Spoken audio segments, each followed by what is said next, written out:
Menghorongnya menghai dalam ruangnya. Maka ingat kepada Nabi terjadi zina perzinaan di tempat manakala menghai dalam negeri. Jadi kalau waktu orangnya menghai muda beragam. Uragam yang anak pengen menghubungi kawin lupa yang cewek tu. Pada cewek mengingong gitu. Terjadilah perzinaan. Karena orangnya menghai anak agam lalu anak pengen belum tunggu orangnya yang cewek ngorino terjadilah perzinaan di tempat. Maka salah satu terjadi perzinaan maka mahar menghai dalam negeri.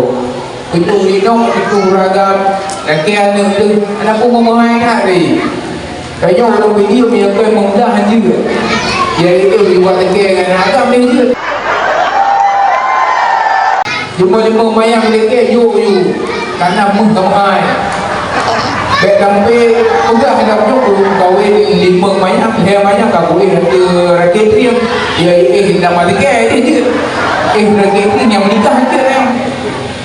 Nyo ingat ada kata menghorongnya menghai dalam negeri.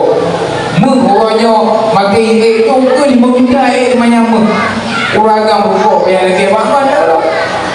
Maka nyo bersyukur prehukum terjadi perzinaan di tempat. Karena pemimpin dia yang memikir katanya rakyat mati dalam negeri.